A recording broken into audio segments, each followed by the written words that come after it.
Loose White dive on it. This is twice now the Celtics have been first to the floor. They try to save with Horford. Unbelievable. Boston first to the floor. So good. Brown fakes, fires up the three. Bang! Tatum dives on the floor. Everybody dives. Jaylen Brown with the flush. Blocked by Porzingis. He's doing it all. Tatum spinning, driving, layup. Washington drives. Blocked by White. Oh, what a block from Derek White.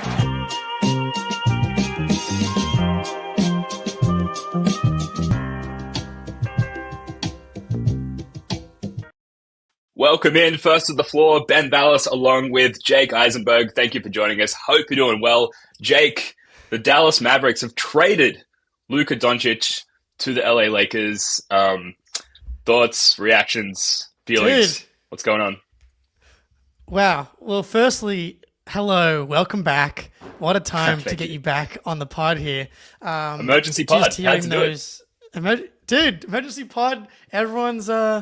Everyone's hopping on. Hearing those. I'm Ben Vallis, joined with Jake Eisenberg. I missed hearing those words out of your specific voice. So, dude, I mean, I feel like everyone's gone through the same thing where it's like I had my phone on like do not disturb and like whatever, and like notifications silent, like on basically don't show me anything, because I was like watching some NBA on delay. I like not know the scores. I watched the Knicks and the Lakers game on delay, and then I get a text from Money Sutton, if you've been on the playback or on the most recent instant reactions. He was like, "What do you think of the trade?" I'm like, "What trade?" I go to Twitter. I'm like, "That can't be real. That can't be real." And I like check 3 times, and you just start to see it filtering through from a variety of different sources.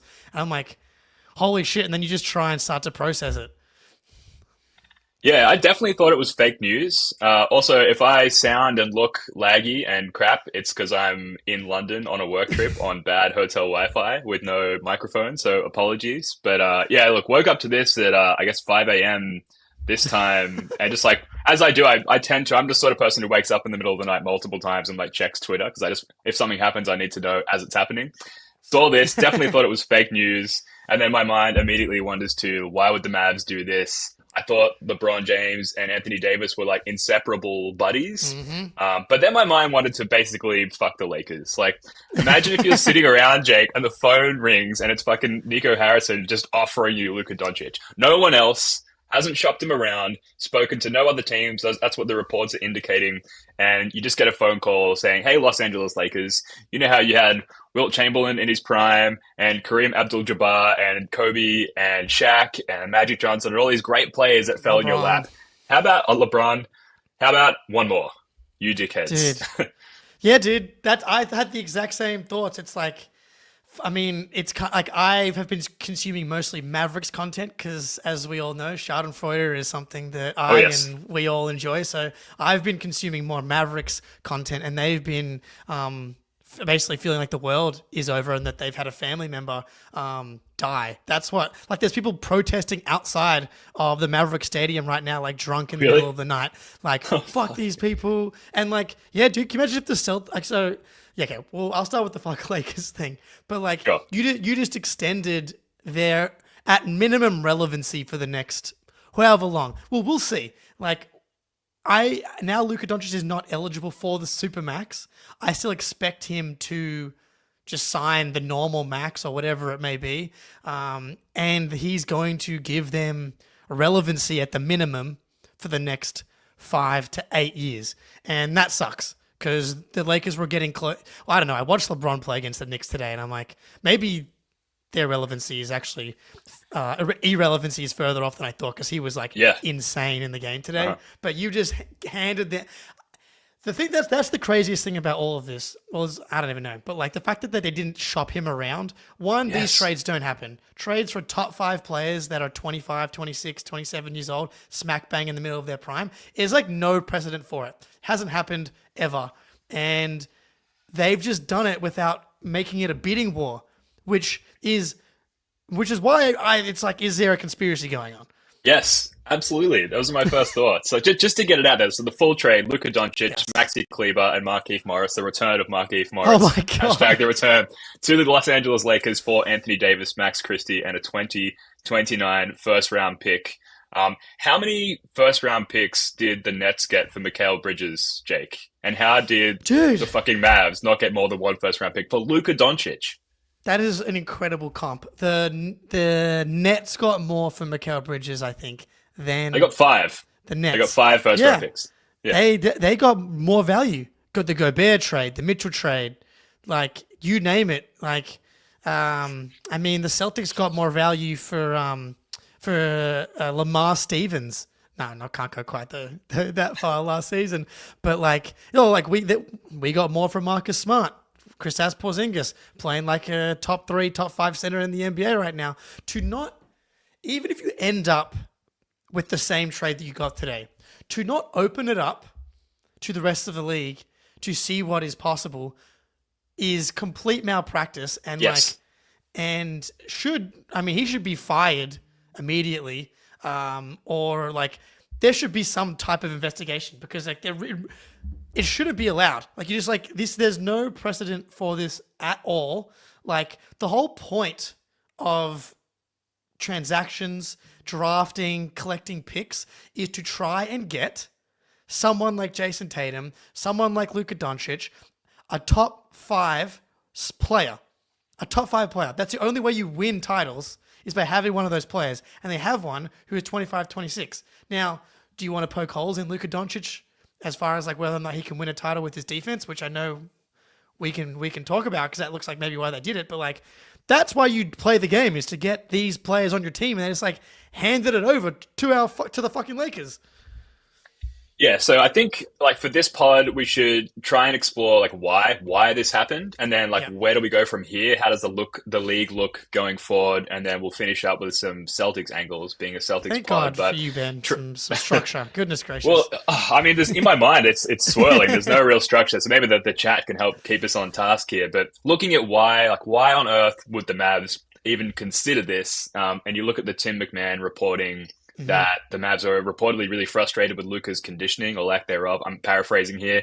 That Luka's weight had reached, quote, the high 260s, which even for a 6'8" dude is that's like letting yourself go a little bit there for a pro athlete.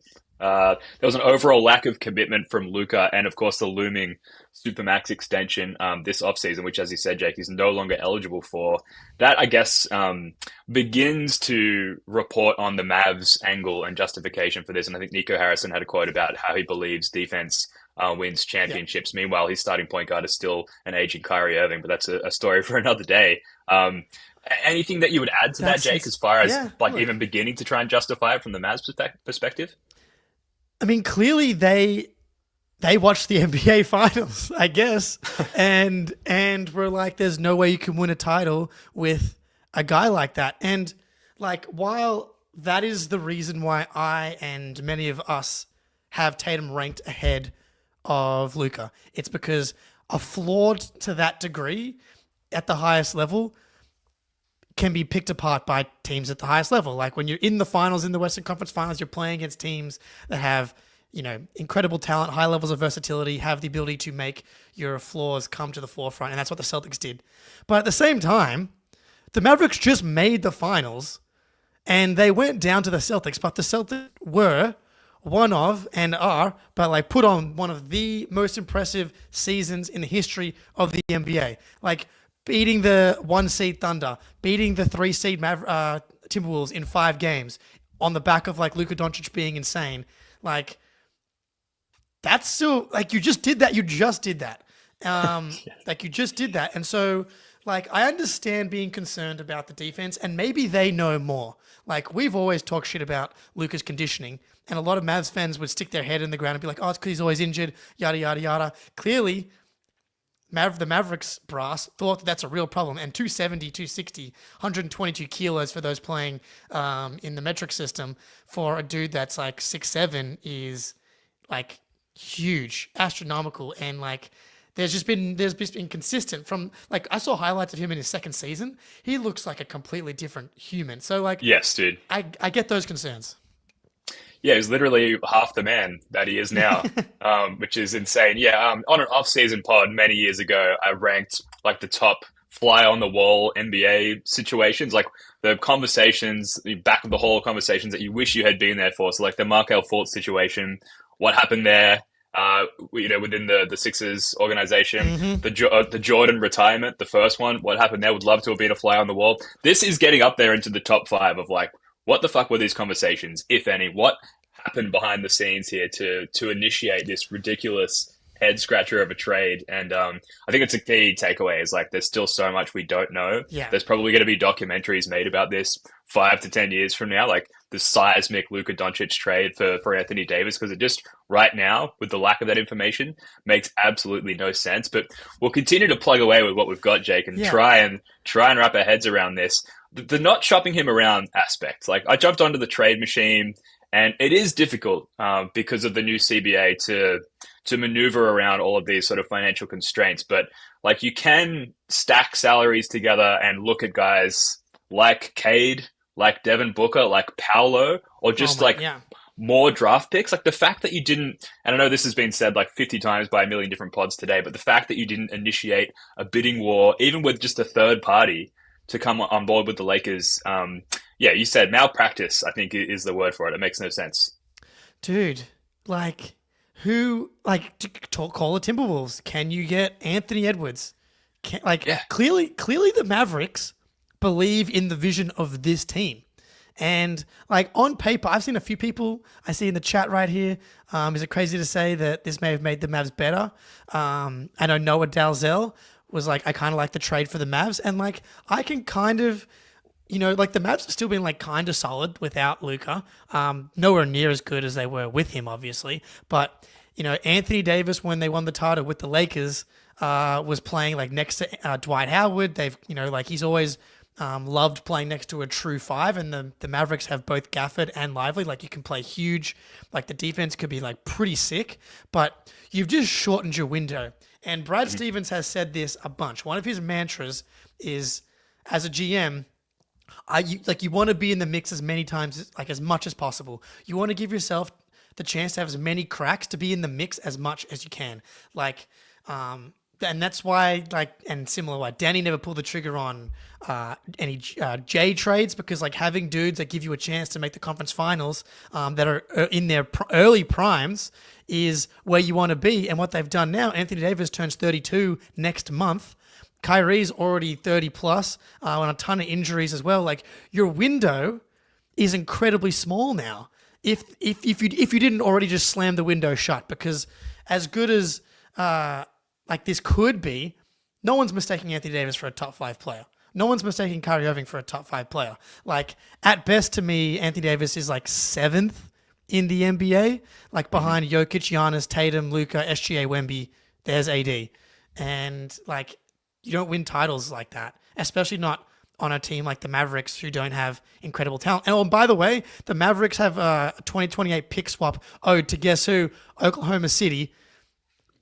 And Kyrie will be 35 and Anthony Davis will be 36. It's just like, what are you fucking doing? Yes, mind-boggling. It's impossible to wrap your head around. I do like Noah's take from the perspective of like, it's fun to zag when everyone else is zigging, or whatever the phrase is. And like, it's a great acknowledgement of all the conversations that we were having a year ago, heading into that final series when we were being gaslit by the entire NBA media sphere of like the Kyrie Irving and Luka Doncic are the best backcourt duo in the league, or whatever it was. The Mavs are going to win. Mavs in 5, Mavs in 6. And we're like, I'm pretty sure we're just going to like seal hunt Luka Doncic and just like dominate him physically with our entire roster, which is exactly what happened. And now less than a year later, the whole Mavs front office are like, yeah, you're absolutely correct. Like we are getting rid of this guy. We're getting ahead of this situation and jettisoning him for well below, I think, is what would be considered good value. So it's an insane late in the day acknowledgement by the fucking entire organization that we were correct a year ago.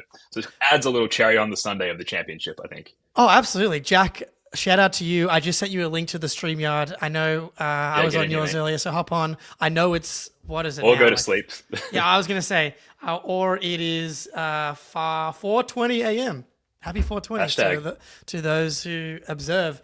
But yeah, man, so this is crazy. So I was trying to think of a comp, because like for Mavericks fans, this is like if the Mavericks traded Dirk after he lost the finals in like 2006, 2007 range, and they traded him for someone, and then or I couldn't, and whoever. And I was trying to imagine the version of it would be for the Celtics. Here he is, Jack Simone. Still awake. You're alive. Hello. I made coffee Welcome because in. I'm writing more Oh now. my god! And You're having a my coffee. God, dude. Jesus Christ! so the worst part is I drink my coffee very sweet, and I'm out of milk, so I'm just drinking black coffee now because I just need to stay awake to write and stuff. So I'm in a bad state, but I'm here, and I'm Okay, Yeah. so on this, if I was trying to comp it. So like Tatum loses the finals to the Warriors in 22, and they see that like their biggest problem was like ball handling, having someone that's not going to turn the ball over, etc. I'm like, who was the person they could have traded him for that's like similar to like this version? It's kind of James Harden. James Harden was like 32, 33, still really good. Like he was like incredible on that Nets team. That was like around when he did get traded from Houston, and like. Imagine what would have happened if the Celtics had traded Jason Tatum for James Harden after he just had the 46 on the road in Milwaukee, goes through the Heat through 7 games, goes to the game 6 against the Warriors, and he's like 22 years old. It's like, and now we have James Harden. It'd be like, well, like, I don't. How do you move forward as a Mavs fan? Oh my god, this is I think you this is think if about they the squad. decided. It's if they decided to trade Tatum in the KD trade, but even worse because Anthony Davis is not Kevin Durant. Exactly. That's the thing. Like KD is, I mean, KD is like even at that point was still a top 5 guy. AD is not. They don't have a guy now. They don't have a guy. They have like a second banana. Hey, don't sleep on Max Christie, man. I like Max Christie. Ben. I mean, I've got a bit of a mental block, to be honest, because every time I try and think about it, like, how can I introduce another angle to this? There really isn't one other than, like, it's complete fucking malpractice and just an exhibition of stupidity. If this happened in Boston, like, you mentioned there were protests happening outside the Mavs arena, like, I worry about what would happen if this occurred in the city of Boston in terms of street riots and fires across the city and things like that. So it's wild. I think maybe if we can look at it from the Celtics perspective, we touched on it briefly, Jake, but Jake and Jack is going to tongue twist me at some point. Like from the Celtics perspective, how does this progress the Tatum versus Luka conversation? Yeah, we talked about it a second ago, but Jack, keen to hear your thoughts because it was always that Tatum was a more holistic player, a more of a two-way player, and that even if he lacked maybe some of the offensive firepower of Luka, he was never going to have the same defensive deficiencies. And now we've had that acknowledgement by the entire Mavs front office. Does this end that conversation, Jack? I have spent I can swear on here, right? Just making sure. Yes. I spent the entire fucking summer just hearing it from all my friends. How do you fucking think Tatum's better than Luka? How do you think you're stupid? I'm like, you just watched him be better than Luka for an entire final series. Well, and they're just doing it to get under my skin. But now we have just seen the team that Luka Doncic just brought to their first finals in over a decade say this guy sucks on defense so fucking bad that we don't want to pay him his next contract. And he is by and large a top maybe 3 player in the NBA. But he is that bad and he is that not committed to being in shape that we don't even want him in the organization anymore. Like if that is not the biggest like red flag, oh my god, what is wrong with this guy behind the scenes? I don't know what is. And compare that to a guy who has literally not had like an off the court issue or anything ever problem in his career, and it is one of the best two-way players ever, just one of like brought Boston a championship, blah blah blah. Like this this has to just drop Luka in the top 10 or whatever fucking rankings you want to put him in so significantly, just for the fact that Dallas was like. Also, it's so embarrassing that they think they cooked something by like not shopping the open market. Like insane. Like how are you doing the cardinal sin of NBA trades and then fucking bragging about it? But yeah, Tatum and Luka. I mean, I've said it for months now that I don't think Luka Doncic is better than Jason Tatum because you have to play two sides of the ball, and this just confirms that. Yeah, Jake, on the not shopping him around angle and bringing it back to the Celtics a little bit, I know that the numbers are slightly difficult to work out because of the CBA, but if the Mavs come knocking and say, hey, Luka Doncic, Jaylen Brown, let's dance, does that conversation progress at all? Like, to Yes. that degree, is the shopping around, would that have been more beneficial for the Mavs? Well, I think that gives you a longer window. Anthony Davis is a better player than Jaylen Brown. I think that's fair to say. But it's like, what else could you have just gotten every pick from the? That's the part. And also, again, you may have ended up back at the Anthony Davis trade. But you have to figure out what else you could get. But yeah, this is clear that Tatum leapfrogs him. Like I had Tatum ahead of Luka easily. The Mavericks. We don't know what we don't know, but like the Mavericks are saying that, and they know more than anybody else. And this has been an issue from the beginning. Luka's like addiction to sweet tea has been well documented, and they've begged him to stop drinking that. The Luka Doncic thing, like this is a thing that's been a problem for him his whole career, and you see it in every season. He kind of like somehow gets in worse shape, which I don't understand how it's possible in the midst of an NBA season where you're playing basketball 2 to 4 times every single week.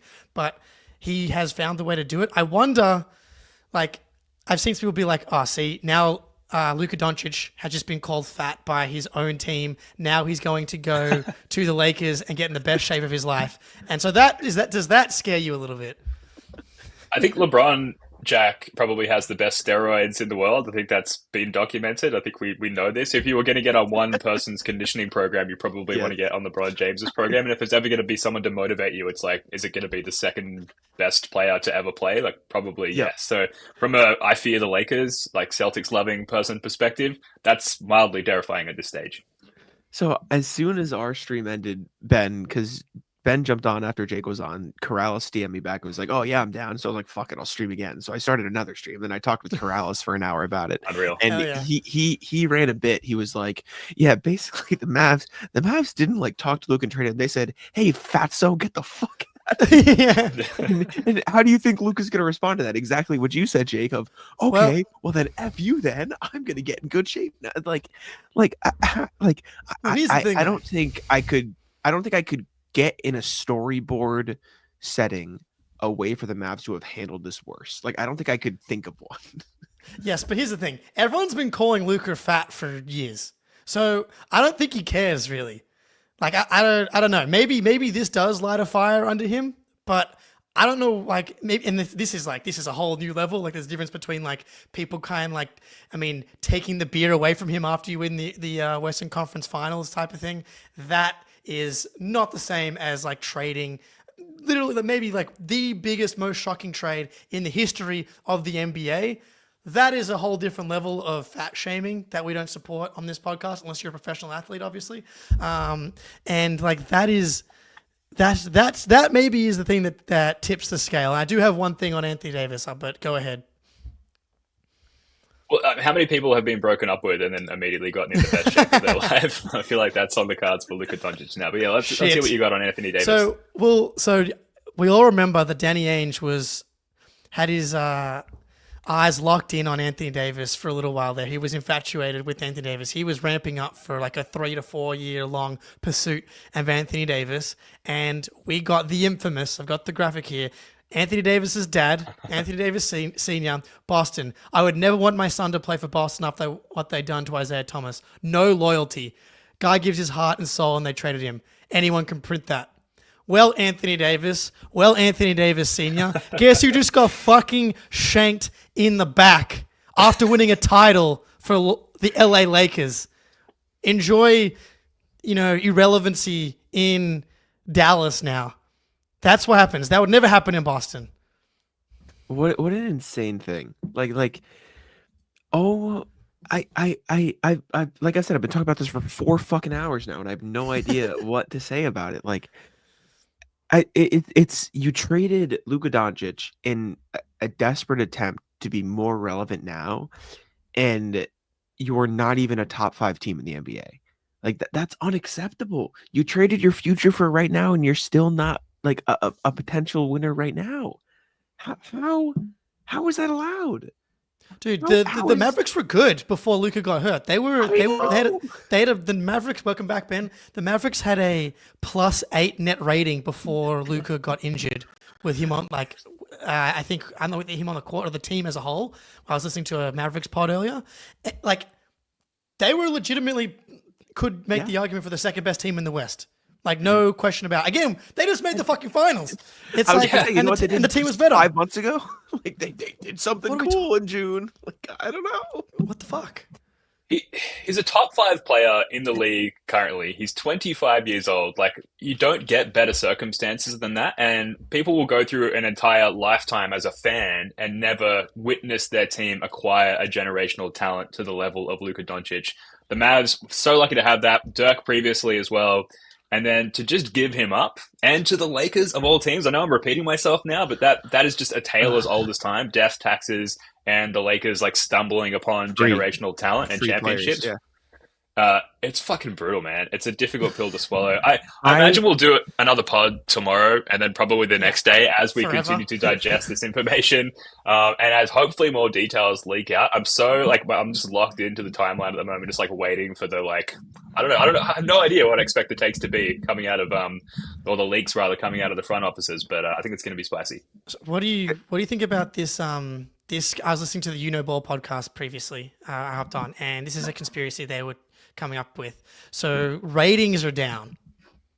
What better way to stir up the ratings than get Luka Doncic traded to the LA Lakers, the most famous franchise in the history of the sport? And sorry to say, Celtics fans, but like LA Lakers, man. And now you get LeBron James and Luka Doncic on the same team together. That's certainly one way to get the ratings back in a place you're happy with. It's gross, man. It's just disgusting. Like, I was watching King of the Fourth Quarter. He's like a big basketball YouTuber. He's talking about it. He's like, good for Rob Pelinka, man. Clapping up like 29 out of 29 GMs, or maybe 27. Maybe there's a couple teams. If you get a call and say, "Hey, do you want Luka Doncic?" That's not good job, Rob Pelinka. That is not getting fired. If you said no, you're gone. Like, what do you mean, good job, Rob Pelinka? That was the freest shit. I could have been the GM. My fucking dude. The Lakers' job is the easiest job in the world.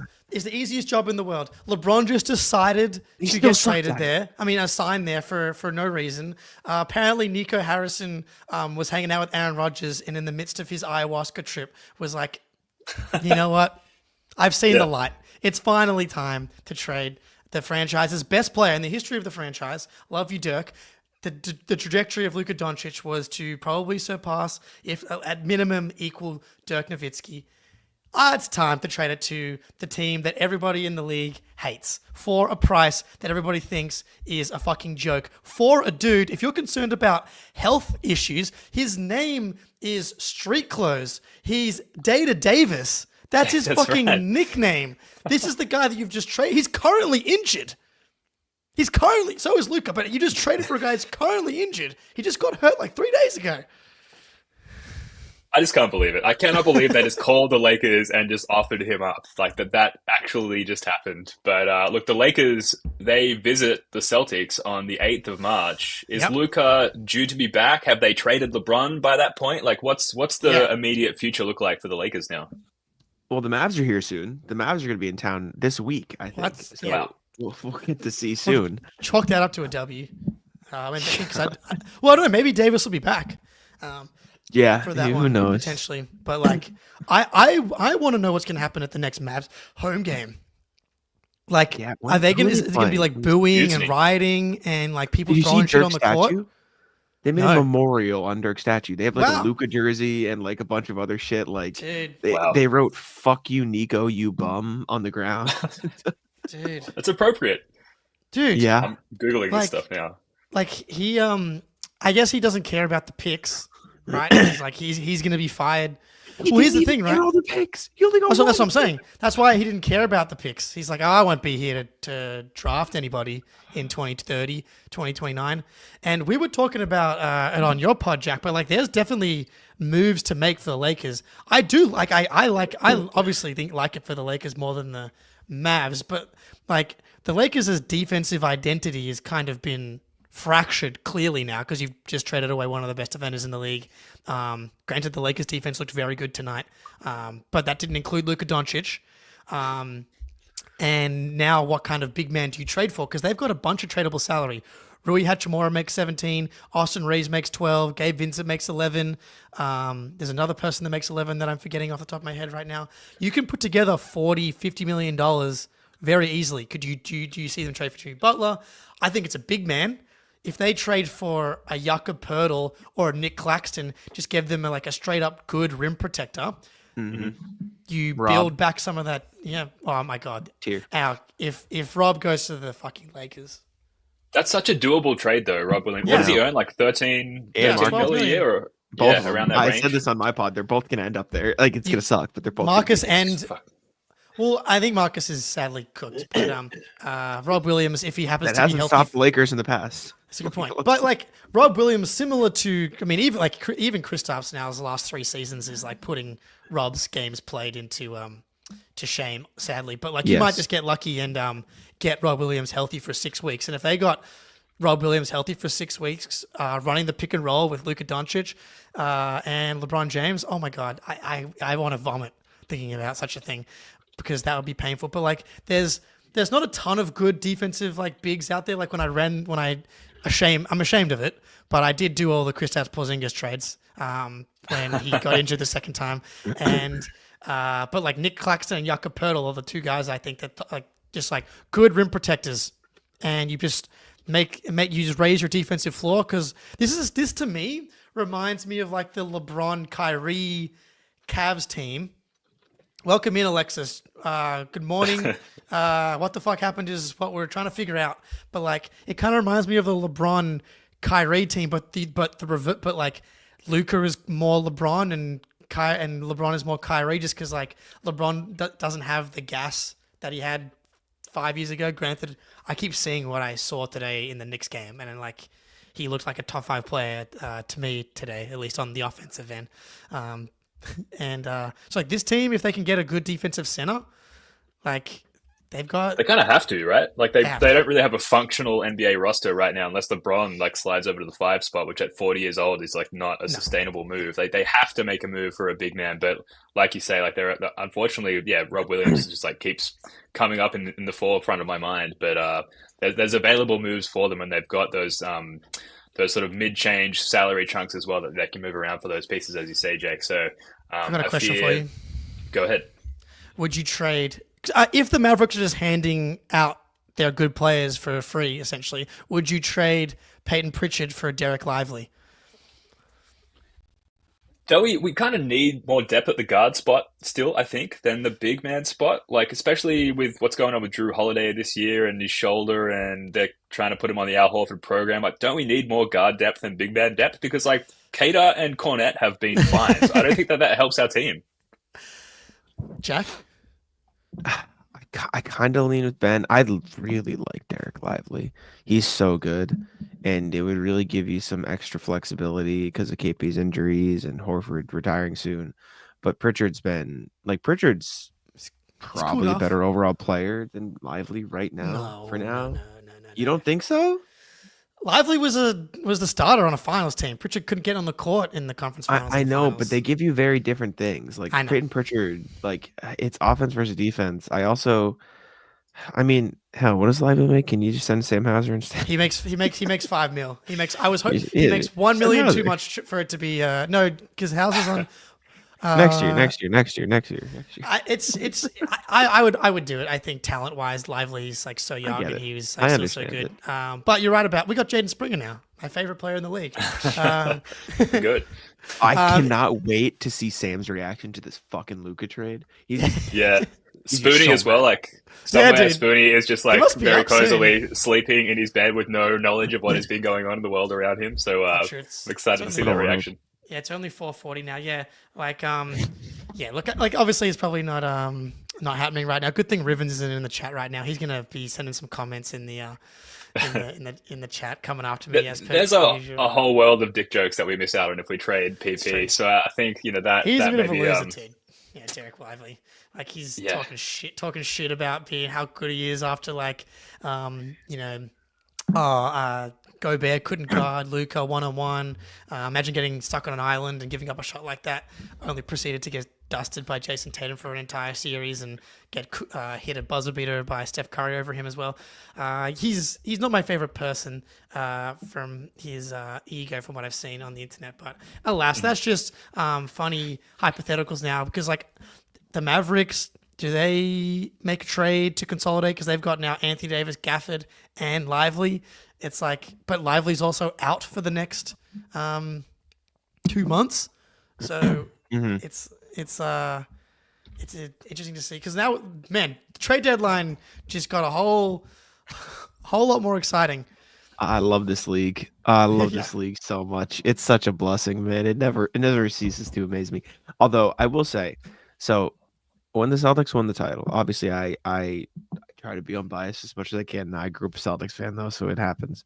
Part of me is I don't know if I'll ever reach this high again of enjoyment. I don't think there will ever be a trade in NBA history that will ever get me this riled up again. Which this is why I'm happy right now. But yeah, it's shocking. It is absolutely shocking and unprecedented. I think we could probably get close to wrapping it up because there's going to be many more pods on this from us alone and everybody else seemingly. Before we do wrap up though, shameless plug, please subscribe to the First of the Four YouTube channel. I think we're 30 subs away from 10K and there's enough people in here, I think, that could probably get that done for us now. So subscribe. While you're here, head over to How About Them Celtics YouTube channel. Do the same. Subscribe to the audio pods. Guys, do we want... I'm not in my bathroom, Zadok. I'm in a hotel room in London, which is not too dissimilar. Closing remarks, guys, before we wrap this one up? I have a question as well. So apparently Luka didn't know. This is a surprise. Did LeBron know? No. Yeah. Yes, he did. Bullshit. No, listen. This is my theory. I think this is what happened because Dave McMenamin put out that LeBron did not know. And what I think happened was, because this is the reporting we got about how it went down, is Mavs pick up the phone, say, "Hey, Luka's on the line." And this is the only conceivable way LeBron wouldn't have known. He was literally on the fucking court playing the Knicks, and they were like, "Holy shit, we can trade for Luka Doncic. We just have to do this." They were like, yeah, we'll do it. It is the only conceivable way that they wouldn't have asked LeBron is because he was literally playing in a fucking game when it happened. So you think this truly materialized in the last 10 hours? And that it just happened. I find it so hard to believe that LeBron didn't get a say in this. I find that there are some things where you just need to do it without consulting, and trading for Luka fucking Doncic might just be one of them. I envision The Godfather, or Succession, where someone he completes the hit, or someone gets fired, or whatever. Someone gets rug pulled, and LeBron's sitting there because a report came out he was having dinner with his family, right? Everyone, MSG. Is it not perfectly fucking curated for the documentary that LeBron in MSG against the Knicks has one of the an iconic performance, 33-point triple double, he's doing the big balls dance after hitting a three. He's sitting around. Bronny even scores in garbage time. Savannah's in the stands. They're at dinner, and it's just the Succession music starts playing. And it's just some McMenamin just or Windhorse calls him, and it's done. He just hangs it up, leans over, gives Savannah a kiss. The big fucking steak arrives, and it just fades to my god, dude. That's fucking perfect. Yeah. Zooms out and he's got puppet strings controlling the NBA universe. Oh man, amazing. That's what I'm gonna believe. I'm sure that's exactly how it went down. All right, well, look, we'll leave it there. Obviously, so much more to unpack with this. We'll be keeping an eye close on the NBA Pulse via Twitter, Blue Sky, Reddit, wherever you get your news from. Trying to untangle the details of this situation. Jack Simone, Jake Eisenberg, love your work, guys. Until next time, go Celts.